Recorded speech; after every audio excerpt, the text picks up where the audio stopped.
Have you ever wondered why a loving God would allow one of his most faithful followers to undergo immense suffering at the hands of Satan? Today we're diving into one of the most challenging stories in the Bible, the story of Job. Job was a man who had it all: wealth, family, health, and an unwavering faith in God. But suddenly he lost everything. And who was behind this suffering? Satan. But what's truly perplexing is that God allowed it to happen. This story raises questions that many of us face, especially when we go through hard times. Why does a just and loving God permit suffering? Why would he allow someone who was so loyal to him to be tested in the most excruciating ways? Is there a purpose behind the pain, or is it simply a cruel twist of fate? Through Job's story, we'll look for answers to these age-old questions. We'll explore why God allowed Satan to test Job and what this tells us about the nature of divine justice. Along the way, we'll see how Job's journey reflects the struggles many of us face when we encounter pain and suffering, challenging us to dig deeper into our own faith and understanding. As we explore Job's journey, we'll uncover profound insights into God's character, the complexities of good and evil, and what it truly means to trust in a justice beyond our own understanding. Let's dive into the story of Job, an extraordinary journey that takes us to the very heart of faith, suffering, and the mysteries of divine justice. The story of Job begins by introducing us to a man of remarkable character. Job wasn't just a good man. He was described as blameless and upright, someone who feared God and shunned evil. In his community, he was renowned not only for his wealth, but for his kindness and devotion. Job's life was filled with blessings: a large family, numerous servants, vast wealth, and abundant livestock. From an outside perspective, he had everything, both materially and spiritually. In many ways, Job was the ideal man, a person who others aspired to be like. But behind the scenes, an event unfolds in the heavenly realms that will forever alter Job's life. A conversation takes place, a dialogue between God and Satan, the adversary, who questions the very foundation of Job's devotion. God speaks highly of Job, highlighting his faithfulness and loyalty. However, Satan, always the skeptic and accuser, isn't convinced. He implies that Job's faith is only skin deep, dependent on the blessings he has received. In Satan's eyes, Job is loyal simply because his life has been easy and prosperous. Satan presents a challenge, saying, "Does Job fear God for nothing? Have you not put a hedge around him and his household and everything he has?"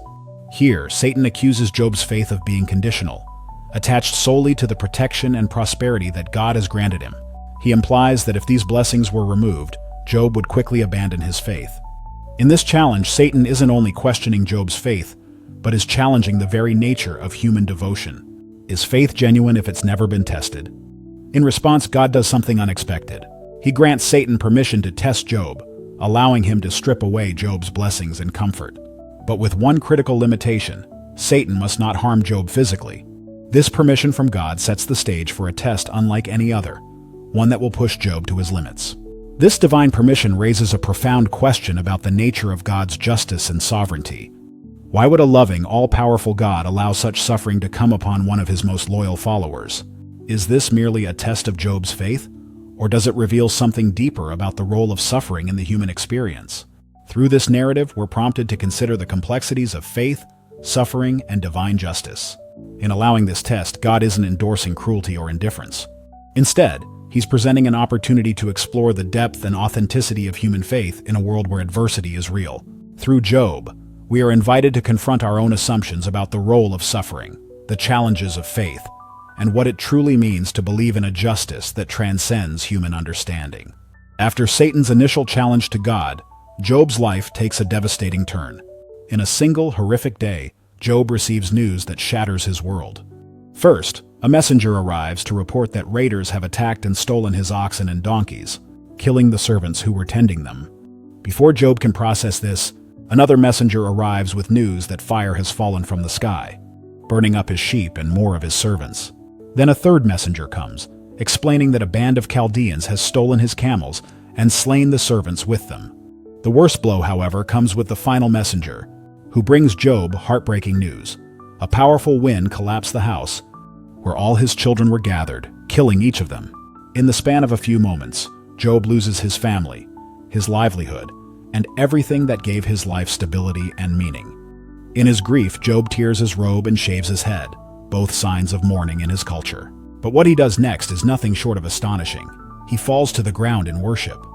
"Naked I came from my mother's womb, and naked I will depart." The Lord gave, and the Lord has taken away. May the name of the Lord be praised. In this single powerful act, Job expresses his faith in a God who gives and takes according to his wisdom. Job's words reveal an understanding that everything he had was ultimately a gift, something he was entrusted with, not entitled to. Despite the depth of his loss, he refuses to curse God or blame him. Instead, Job acknowledges God's sovereignty, accepting that both blessings and suffering come from the same divine source. This unwavering response doesn't go unnoticed. Satan, frustrated by Job's faithfulness, returns to God and claims that Job's resilience is only skin deep. He argues that if Job's own health were stripped away, his faith would surely crumble. So, once again, God permits Satan to test Job, this time by afflicting his body. However, God sets a boundary. Satan may not take Job's life. Soon after, Job is struck with painful sores from head to toe, adding unimaginable physical suffering to his emotional and spiritual agony. This second assault is severe, leaving Job scraping his sores with a broken piece of pottery as he sits in ashes.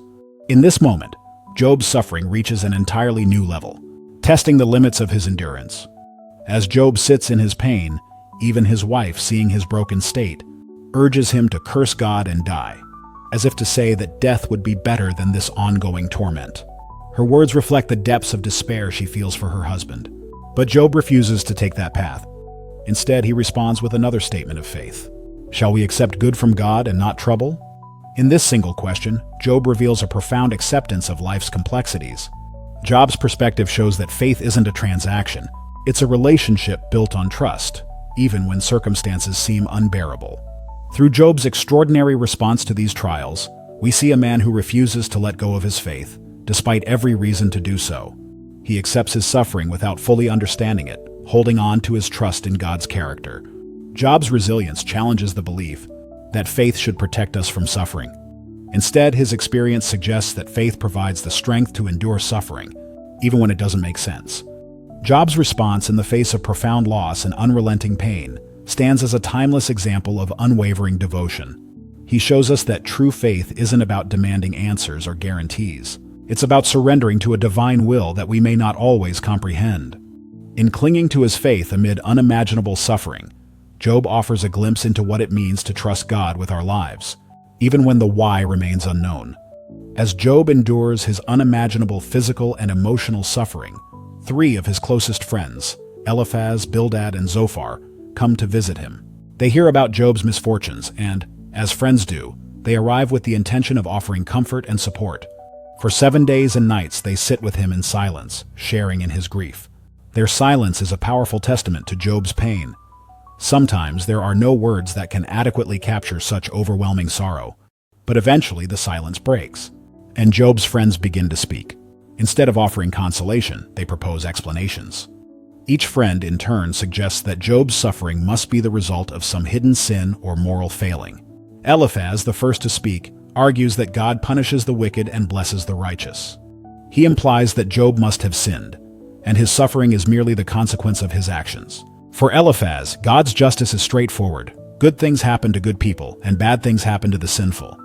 Bildad, the next friend, goes even further, suggesting that Job's children must have sinned, and that's why they perished. His blunt approach lacks compassion, focusing instead on a rigid view of divine retribution. According to Bildad, if Job would only repent, God would surely restore his fortunes. Zophar, the third friend, is the most accusatory of all, insisting that Job's suffering is less than he deserves. He argues that Job should humble himself and seek forgiveness if he wants God's favor to return. These friends, well-meaning as they might be, embody a common view of divine justice, that suffering is always a result of sin, and blessings are rewards for righteousness. In their eyes, there is no mystery to God's justice. It's as simple as cause and effect. They believe they are defending God's honor by insisting on this perspective, but in doing so, they end up adding to Job's suffering. Instead of bringing comfort, they bring condemnation, unintentionally isolating Job even more. Job, in his agony, defends himself, asserting that he has done nothing to deserve this punishment. He expresses frustration and confusion, questioning why he, a faithful servant of God, would be subjected to such intense suffering. Job's responses are a mix of lament, anger, and yearning for understanding. He feels abandoned by God, yet he refuses to curse him. Instead, Job seeks answers, desperate to understand why a just God would allow such pain. in the life of an innocent man. This interaction between Job and his friends reveals the limitations of human understanding when it comes to divine justice. His friends represent a simplistic view of God, where actions and consequences are neatly aligned. But Job's suffering challenges this idea, suggesting that perhaps God's ways are more complex than human logic can grasp. In Job's refusal to accept his friends' explanations, we see a profound commitment to truth. He won't pretend to be guilty just to make sense of his suffering. Instead, he chooses to wrestle with the discomfort of not knowing, holding on to his faith even when he feels utterly forsaken. His journey becomes a testament to the courage it takes to question, to seek, and to endure, even when answers remain elusive. As Job's suffering continues, so does his struggle to understand. He's lost everything: his wealth, his children, his health, and now even the comfort of friends. His friends' accusations, insisting that his suffering is a punishment for hidden sins, only deepen his despair. Job begins to feel utterly forsaken, not only by those around him, but, it seems, by God himself. In his anguish, Job turns directly to God with a boldness born of pain and desperation. He cries out for answers, demanding to know why he, a righteous man, has been subjected to such unbearable suffering. Job's questions are raw and pointed. Why do the innocent suffer? What have I done to deserve this? Job doesn't just want relief from his suffering. He seeks an explanation that would make sense of his pain. For Job, his suffering isn't just physical. It's spiritual. His faith is shaken, not in God's existence, but in his understanding of God's justice. Finally, after a long period of silence, God responds. But his response is not what Job expected. Instead of explanations or comforting words, God answers out of a whirlwind, with a series of questions that challenge Job's very perspective on life and the nature of divine justice. Where were you when I laid the earth's foundation? Who marked off its dimensions? Have you ever given orders to the morning or shown the dawn its place? With each question, God takes Job on a journey through the vastness of creation. The heavens, the earth, the seas, the mysteries of animal life. He speaks of stars and constellations, of the powerful forces in nature, and the intricacies of creatures Job had never even seen. Through this revelation, God invites Job to glimpse the complexity and wonder of the world he has created, a world governed by a wisdom that far exceeds human understanding. God's response, while indirect, carries a powerful message.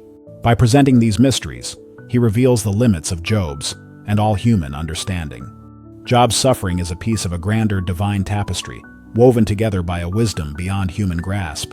It's as if God is saying there is so much more than what you see. My justice and wisdom span the universe, operating on levels you cannot begin to comprehend. For Job, this encounter is humbling and transformative. Standing in the presence of God's overwhelming majesty, he realizes that his own understanding is small and limited. In a moment of profound humility, Job responds, saying, "Surely I spoke of things I did not understand, things too wonderful for me to know." This realization brings Job to a place of acceptance where he no longer demands answers.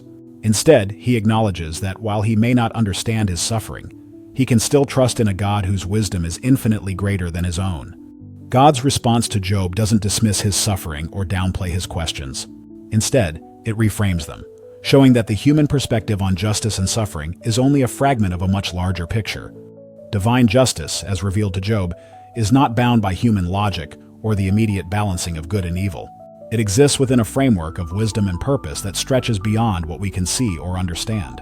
Job is reminded that God's justice is intertwined with a complexity that is both awe-inspiring and at times mysterious. Interestingly, after this encounter, God rebukes Job's friends. He criticizes them for their narrow view of divine justice, telling them that they have misrepresented him by assuming that suffering is always a punishment for sin. This rebuke serves as a warning against oversimplifying God's ways. Divine justice is not always immediate, nor is it always visible in ways we expect. Through Job's experience, we learn that it cannot be reduced to a formula or explained in purely human terms. In the end, God restores Job's fortunes, blessing him with even more than he had before. However, the true restoration lies not in material wealth but in Job's renewed faith. The story of Job leaves us with profound lessons about faith, suffering, and the nature of divine justice. Job's journey shows us that faith isn't about receiving constant blessings or understanding every aspect of God's plan. Instead, it's about holding on to trust, even in the darkest times, and recognizing that there's a bigger picture we may not see. First, Job's story challenges the simplistic view that suffering is always a punishment for sin or failure. Throughout his trials, Job maintains his integrity and his innocence. His suffering wasn't a result of wrongdoing, but rather a test of his faith and resilience. This narrative reminds us that hardships can come to anyone, regardless of their goodness, and that these trials aren't always indicators of divine disfavor. Sometimes they are moments that test the strength of our character and deepen our understanding. Second, Job's experience highlights the importance of humility. In confronting God, Job learns that the universe operates on principles beyond human comprehension. It's a humbling realization that even the most devout, the most faithful, cannot fully grasp the workings of divine wisdom. Job's response, "I spoke of things I did not understand," is a reminder for us all that sometimes the answers are beyond us, and in those moments, humility is the only appropriate response. Third, Job's story emphasizes the value of endurance and resilience. In facing unimaginable loss and enduring false accusations from friends, Job's unwavering faith becomes an example of resilience in the face of suffering. He teaches us that while we may not always receive the answers we seek, we can find strength in holding on to our faith and trusting in a God who sees the bigger picture. Finally, Job's story reminds us of the mystery that surrounds divine justice.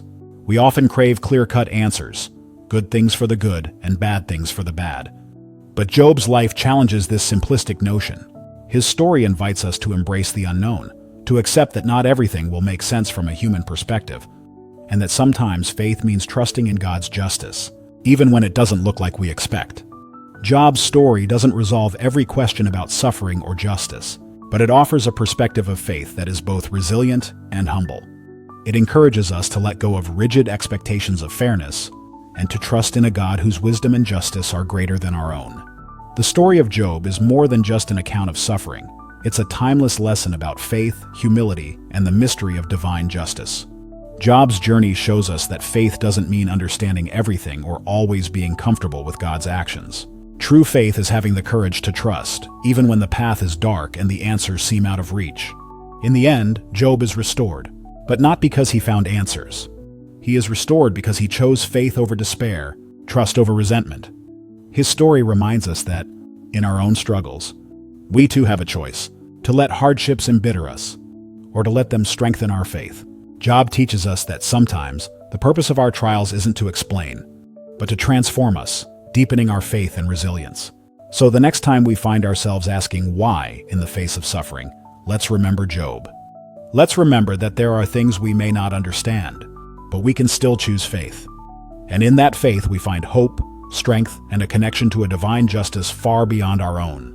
If you found this exploration of Job's journey insightful, please like this video and subscribe to our channel for more content that dives into the mysteries of faith and life's toughest questions. Share this with someone who might be going through their own Job moment, and let's continue this journey of understanding together. Thank you for watching, and may you find strength and faith in your own times of trial.